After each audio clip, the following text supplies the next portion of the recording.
Today I'm going to show you how to create a soft, natural Korean lash lift result using the Phatlash method. We're starting with clean lashes, making sure there's no oil or residue so the lash lift holds properly. Now I'm creating the lifting paste by mixing Dream Lift Step 1 with Korean Lash Lift Powder. This forms a thicker consistency which allows for more control during application and helps to keep the lashes in place. I'm applying the paste directly onto the lashes, guiding them down onto the iPad rather than using a traditional shield. You can use any of the two methods, but I think with this technique it helps to create a straighter, more natural lift from the roots, which is key for achieving that soft Korean style result. I'm making sure the lashes are evenly spread and sitting neatly, as placement here will determine the final outcome.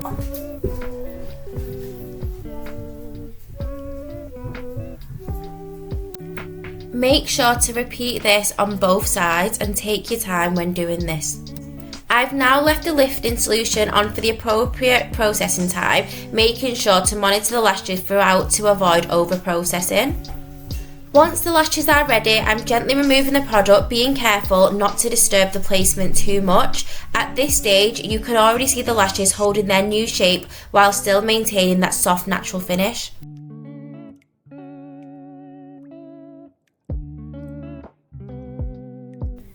Processing time will vary depending on the lash type and thickness, so it's always important to assess the lashes rather than to rely on exact timings.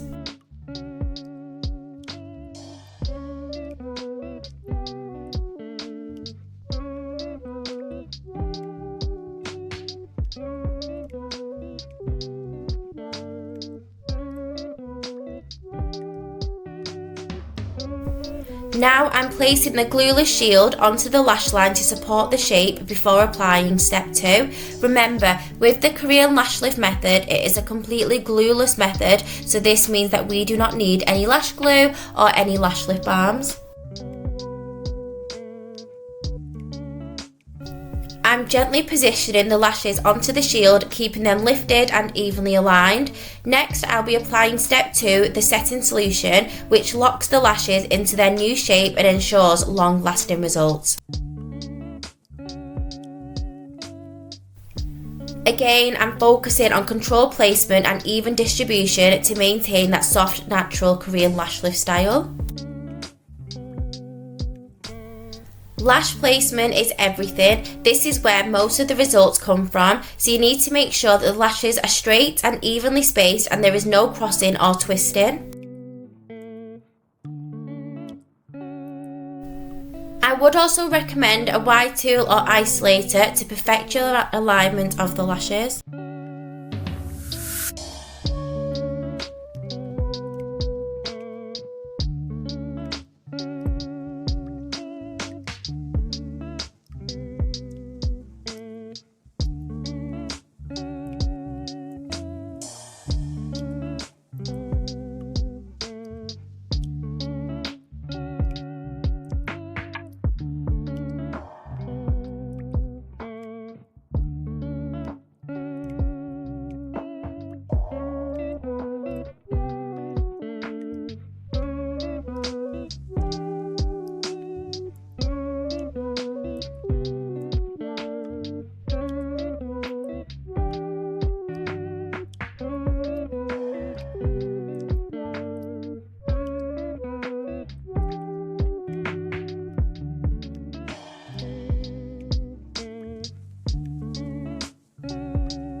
To support step 2 with processing, I'm applying a layer of Glam Wrap over the lashes.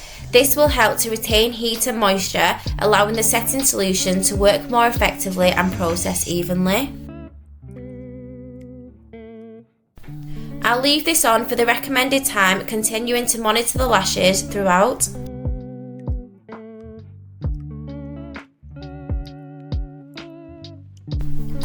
I'm now removing the Glam Wrap, allowing the lashes to cool down gradually after processing.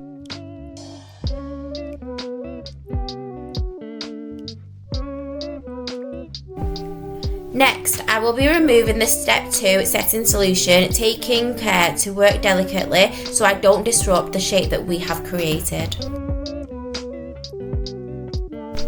At this stage, the lashes are fully set into their new lifted position, so it's important to be as gentle as possible during the removal.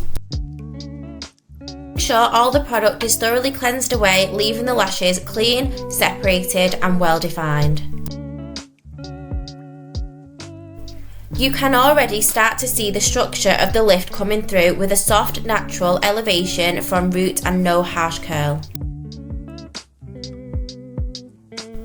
This step really helps refine the final result, ensuring the lashes look polished, smooth and beautifully aligned before moving on to the finishing stage. I'm now going to gently remove the eye pads that were used to isolate and protect the lower lashes during the lifting process. Up until this point, they've helped to keep the bottom lashes separated and out of the way, ensuring a clean and precise lift on the top lashes. Now that the lift is complete, I want to expose the lower lashes so that I can tint both the top and the bottom lashes together for a more balanced, defined finish. I'm carefully removing the pads to avoid pulling or disturbing the skin, making sure the under eye area remains comfortable and clean. This step allows for a more complete result, enhancing both the upper and lower lashes for a darker, more noticeable look without the need for mascara. Tinting the lashes can make or break the final result of a lash lift, especially in Korean lash lift style, where the goal is to create a clean definition without heaviness. For Korean lash lifts, you usually want a soft black or a natural black. You don't want to be using an ultra jet black unless this is requested by your client. The goal for Korean lash lift is definition, not drama, and the mix consistency really does matter. You need to make sure that the tint is creamy and not watery. If it's too thin, it may run into the eyes or end up staining the skin. And if it's too thick, you are going to end up with patchy application. Your aim is a smooth paste that holds onto the lashes without dripping. You need to apply from the base to the tip, but really carefully. So I like to start at the base for depth, work through midway lengths and then lightly through the ends, but do not overload the tips. You want the tips to look really soft and feathered.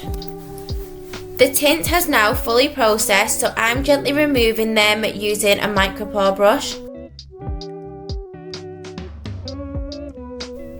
I'm working carefully from the base through to the tips, making sure I lift the product away rather than dragging it so I don't disrupt the lash lift underneath. This step is really important to reveal the final depth of colour while keeping the lashes clean, separated and well defined. I'm also ensuring all excess tint is fully removed from both the top and bottom lashes, as well as any residue from the skin, so the finish looks neat and professional. As the tint comes away, you can already see the lashes looking darker, more defined and more uniform, which really enhances the lifted shape that we have created.